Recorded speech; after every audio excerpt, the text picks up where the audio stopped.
तो दोस्तों स्वागत है आप सभी का आपके अपने यूट्यूब चैनल प्राइम प्रभाकर पे।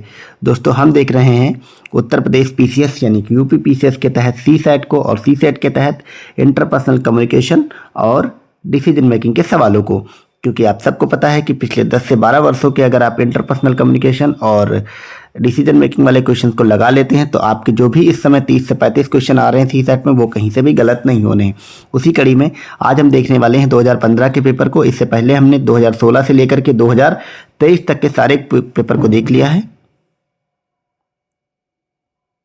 तो चलिए वीडियो की शुरुआत करते हैं और हमारा पहला क्वेश्चन है कि संबंधों की संरचना संबंधित है, यानी कि जो रिलेशनशिप का स्ट्रक्चर होता है वो किससे संबंधित है? नियंत्रण से नहीं, संगठन से नहीं, नियोजन से नहीं, अभिप्रेरणा से यानी कि मोटिवेशन से। बिल्कुल, अगर आप कोई भी संबंध या कोई भी रिश्ता चलाना चाहते हैं तो उसमें कहीं ना कहीं आपके अंदर एक मोटिवेशन होना चाहिए कि हाँ मुझे ये रिश्ता चलाना है, तो ही रिश्ता चलता है।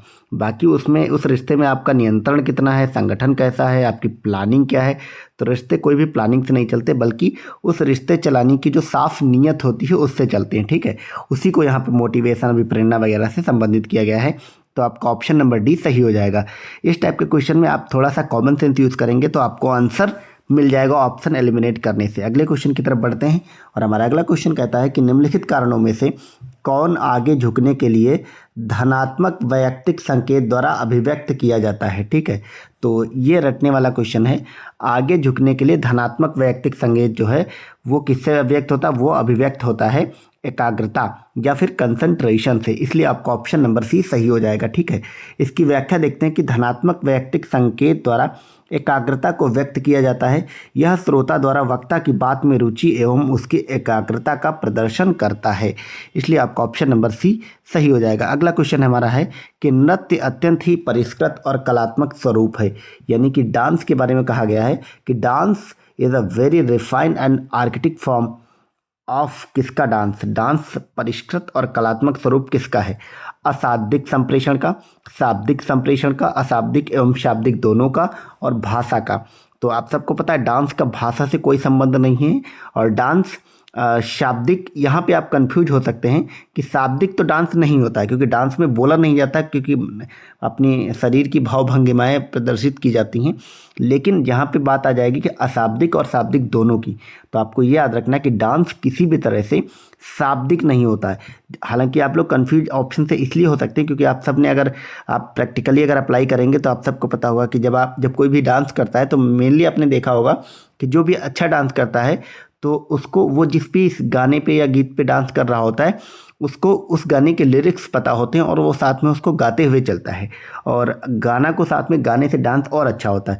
लेकिन ये आपको मानना है, यहाँ पे प्योर आंसर की बात की जा रही है और प्योर नृत्य का जो एक अपना साइंस है उसके पीछे की बात की अगर करी जाए तो नृत्य या डांस किसी भी तरफ से, ये जो साथ साथ में आप गाना गाते हैं ना डांस करते समय, उससे संबंधित नहीं। यानी कि नृत्य जो है वो किसी भी तरह से वर्बल नहीं होता है। नृत्य का सिर्फ मतलब होता है आपके शरीर की भाव भंगिमाएं, और वो किस में आता है? वो आता है नॉन वर्बल कम्युनिकेशन या फिर अशाब्दिक संप्रेषण में। इसलिए आपका ऑप्शन नंबर ए सही हो जाएगा। व्याख्या में भी वही सारी बात लिखी गई जो मैंने आपको बहुत ही मतलब क्रिस्टल फॉर्म में बता दी है। अब व्याख्या देख लेते, हालांकि पढ़ लेते कि नृत्य कथनों का ही संकेतीकरण होता है। ये अशाब्दिक संप्रेषण होते हैं। अशाब्दिक संप्रेषण का अर्थ होता है इशारों में बात करना सॉरी, और संप्रेषण में ध्वन्यात्मक शब्दों का अभाव। ओके, नेक्स्ट क्वेश्चन देखते हैं कि निम्नलिखित में से कौन असत्य है? और असत्य क्या है कि क्वेश्चन आपका है कि अंतर्वैयक्तिक कौशल विकसित होते हैं। किसके द्वारा विकसित होते हैं? इसमें आपको असत्य बताना। ठीक है, अनुकरण के द्वारा बिल्कुल होते हैं। सविराम दंड यानी कि इंटरमिटेंट पनिशमेंट के द्वारा क्या आपका इंटरपर्सनल स्किल डेवलप होता? नहीं, क्योंकि यहाँ पे इंटरपर्सनल कम्युनिकेशन की बात की है और कम्युनिकेशन कहाँ से आता है?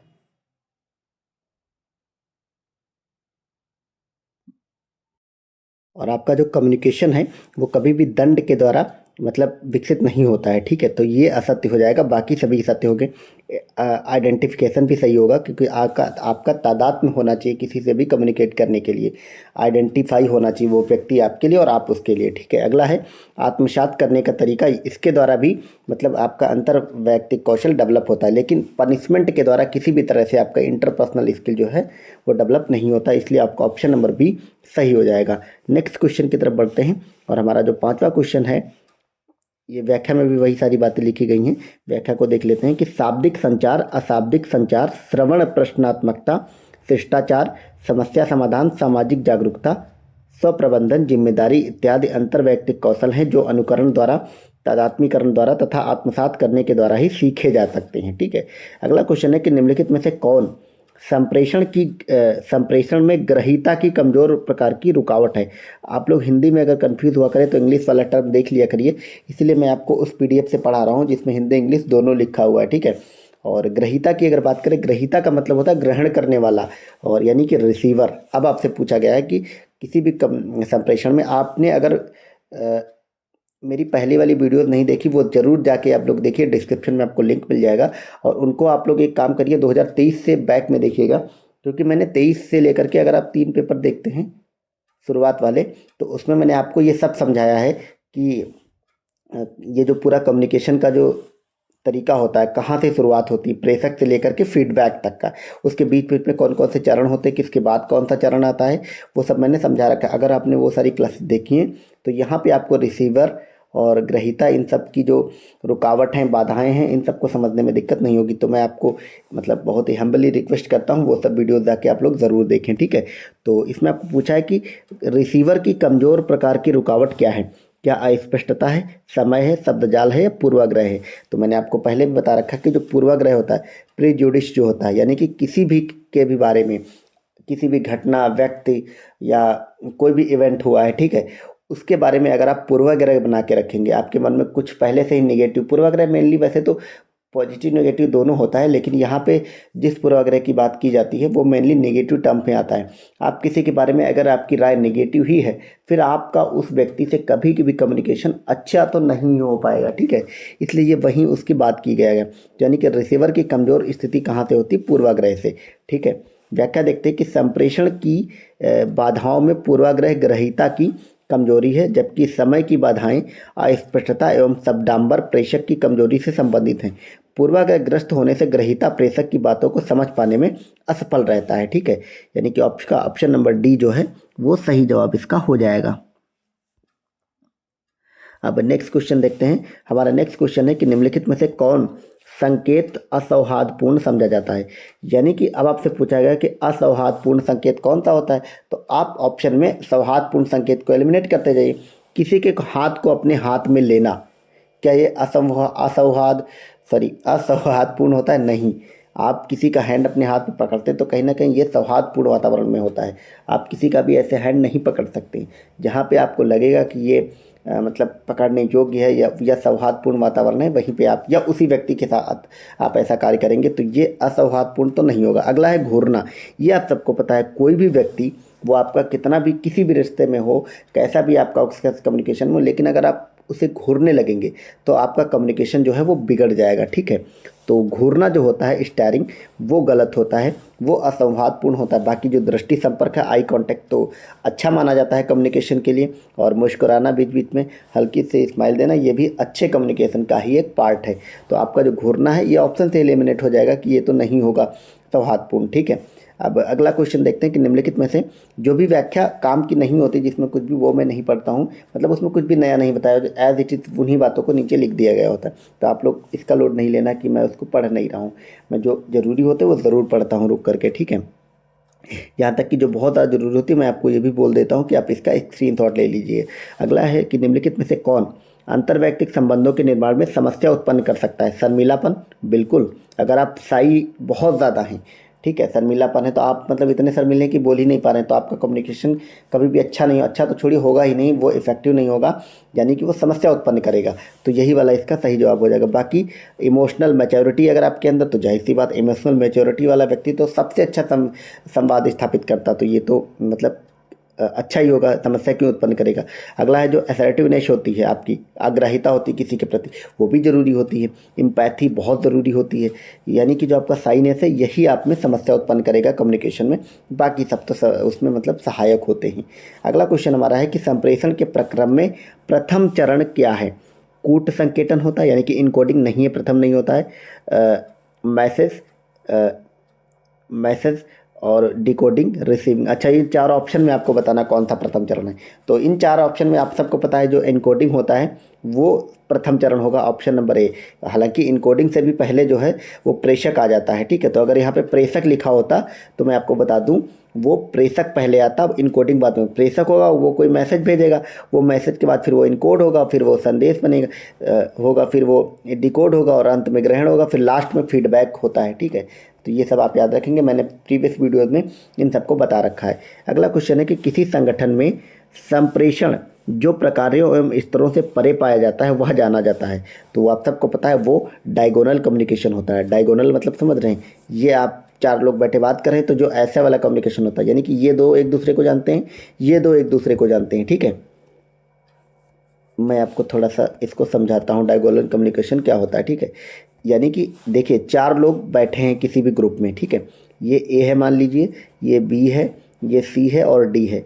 ए जो है वो बी को जानता है, सी को जानता है, लेकिन सी और बी आपस एक दूसरे को नहीं जानते हैं। तो अगर सी और बी आपस में कम्युनिकेशन करेंगे तो वो डायगोनल कम्युनिकेशन होता होगा, ठीक है। ये चीज़ है। तो अब आपसे पूछा जा रहा है कि डायगोनल कम्युनिकेशन इसमें से क्या मतलब डायगोनल कम्युनिकेशन आपका आंसर है, ठीक है। तो क्वेश्चन क्या है, किसी संगठन में संप्रेषण जो प्रकारों और स्तरों से परे पाया जाता है, यानी कि इनका आपस में कोई संबंध नहीं है, लेकिन यानी कि आपका कोई भी फंक्शनल नहीं है और लेवल नहीं है एक दूसरे से, फिर भी आप बात कर रहे हैं, उससे परे आपका रिश्ता है, बात कर रहे हैं बिना जान पहचान के, तो वो जो आपका संबंध है वो डायगोनल कम्युनिकेशन कहलाता है, ठीक है। इसलिए आपका ऑप्शन नंबर सी सही हो जाएगा। इस चीज़ को आप ऐसे थोड़ा रट लेंगे। अब अगला क्वेश्चन है कि अंतर्वैयक्तिक कौशल के लिए आवश्यक है, क्या आवश्यक है। इसका व्यक्ति को अंग्रेजी, हिंदी तथा एक अन्य भारतीय भाषा का ज्ञान हो, नहीं ऐसा कुछ भी बात नहीं है। अगर ऐसा होता तो जो लोग बोल ही नहीं पाते क्या वो संवाद नहीं करते, वो भी करते हैं। अगला है कि व्यक्ति को अंग्रेजी और हिंदी भाषाओं का ज्ञान हो, ऐसा कुछ भी नहीं है।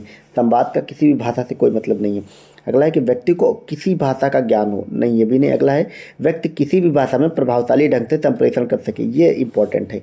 आपको कोई भी भाषा आनी चाहिए, अगर आपका संप्रेषण प्रभावशाली है तो एक अच्छा अंतर्वैयक्तिक कौशल माना जाता है। आप ऑप्शन से भी इस चीज़ को एलिमिनेट कर सकते हैं। अगला क्वेश्चन है कि अंतर्वैयक्तिक कौशल में निम्नलिखित में से कौन सुसंगत नहीं है।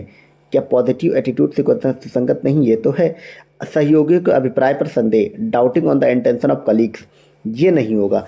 क्यों? क्योंकि अगर आप हमेशा अपने कलीग्स पर डाउट ही करते रहेंगे तो आपका कम्युनिकेशन कभी भी उनसे अच्छा नहीं होगा। इसलिए आपका बी ऑप्शन सही हो जाएगा। बाकी सुनने की तत्परता, ये तो अच्छा ही मतलब ये कम्युनिकेशन को अच्छा ही बनाता है। अगर आपके सुनने की जो प्रिपेयर्डनेस है वो अच्छी होगी तभी आपका कम्युनिकेशन अच्छा होगा। और संवेगों के प्रबंधन की योग्यता, एबिलिटी टू मैनेज इमोशंस, अगर आप अपने इमोशंस को मैनेज करना जानते हैं तो भी आपका लोगों से संवाद और रिश्ते अच्छे बनेंगे। इसीलिए आपका ऑप्शन नंबर जो बी है डाउट करना, वो सुसंगत नहीं है, बाकी सभी के सभी हैं। अब अगले क्वेश्चन की तरफ बढ़ते हैं। और अगला जहाँ तक मुझे पता है, हाँ यहाँ पे आपके 11 ही क्वेश्चन पूछे गए थे 15 के पेपर में इंटरपर्सनल कम्युनिकेशन वाले। अब यहाँ से आपके जो हैं वो शुरू होते हैं डिसीजन मेकिंग वाले क्वेश्चन, ठीक है।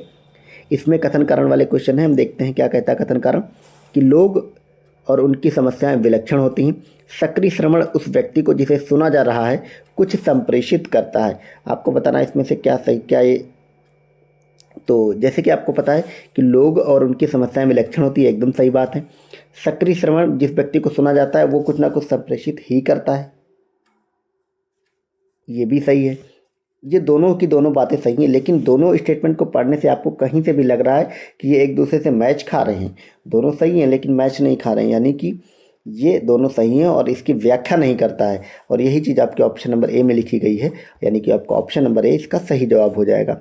यही चीज़ इसकी व्याख्या में लिखी गई है। अगला फिर क्वेश्चन पूछा इन्होंने कथन और कर्ण वाला, तो ये है कि क्या विलासितापूर्ण होटलों को भारत में प्रतिबंधित कर देना चाहिए, यानी कि जो लग्जरियस होटल होते हैं 5 स्टार 3 स्टार 7 स्टार वाले, उनको भारत में बैन कर देना चाहिए, ये कथन है। अब इनके तर्क क्या दिए गए। हाँ, ये वे स्थान हैं जहाँ से अंतर्राष्ट्रीय अपराधी कार्यरत होते हैं। दूसरा है नहीं, अमीर विदेशी पर्यटकों के ठहरने का कोई स्थान नहीं रह जाएगा। तो ये आपको पता है कि आप लग्जरीज होटल को बैन क्यों करेंगे, आप उस पर थोड़ा सा नॉर्म्स टाइट कर सकते हैं, उनके लिए रेगुलेशन ला सकते हैं, उन पर मतलब निगरानी रख सकते हैं, लेकिन बैन करना इनका समाधान नहीं है। और पहली बात, ये बड़े बड़े होटलों से क्या अंतर्राष्ट्रीय अपराधी कार्यरत होते, ऐसी कहीं सी भी गलत बात है एकदम से। तो ये आपका तर्क दूसरा गलत हो जाएगा, लेकिन तर्क दूसरा सही है। क्यों सही है? क्योंकि यहाँ पे जो विदेशी पर्यटक होते हैं मेनली वो सब लोग ठहरते हैं और उनके ठहरने का कोई स्थान नहीं रह जाएगा। इसलिए आपका ऑप्शन नंबर सी सही हो जाएगा। केवल तर्क दो प्रबल है, यानी कि only argument second is strong. Okay, next question की तरफ बढ़ते हैं।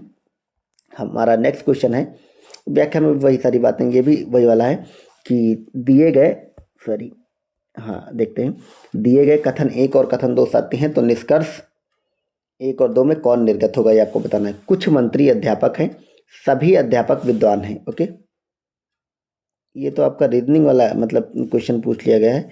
1 मिनट,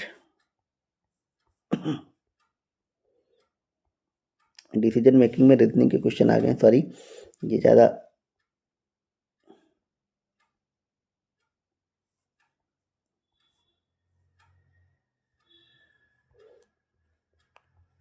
एक मिनट, हाँ चलिए मैं देखता हूँ इसको।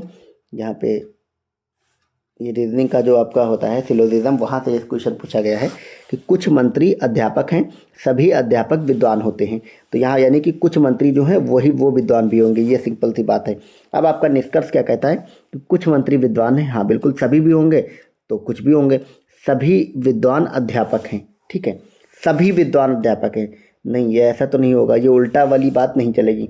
यानी कि आपका ऑप्शन नंबर जो इसमें केवल एक निष्कर्ष है ये सही होगा और दूसरा वाला गलत हो जाएगा, और इस हिसाब से देखें तो आपका ऑप्शन ए सही हो जाएगा।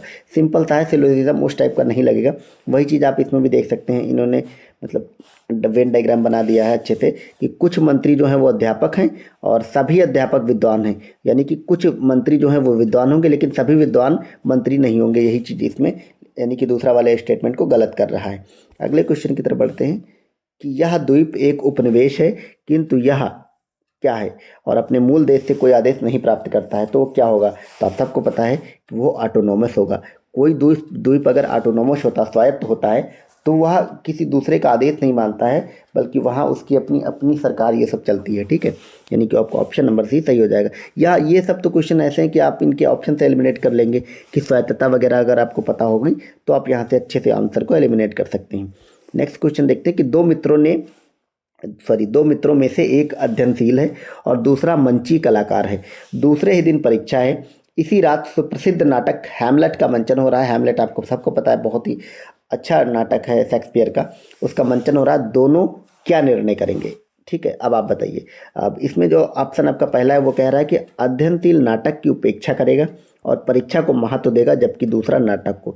नहीं, ऐसा नहीं हो सकता क्योंकि पास तो उस दूसरे वाले को भी होना है ना।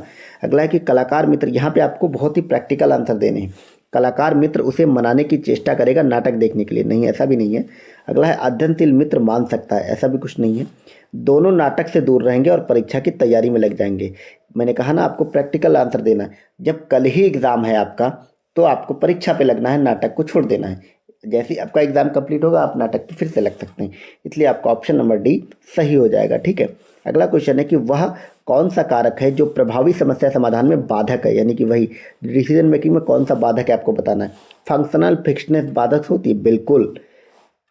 ट्रायर एंड एरर कभी बाधक नहीं होती, क्योंकि आप बहुत सारी चीज़ें जीवन में ट्राई करते हैं, भूलते भी हैं, लेकिन उनसे एक नई सीख लेकर के आगे बढ़ते हैं, तो ये तो बाधक नहीं होगी। डिस्ट्रैक्शन ये भी बाधक नहीं होता है, समस्या में बाधक होता है, ठीक है, क्योंकि डिस्ट्रैक्शन तो होता है, उपरोक्त में से कोई नहीं, ऐसा भी नहीं होगा।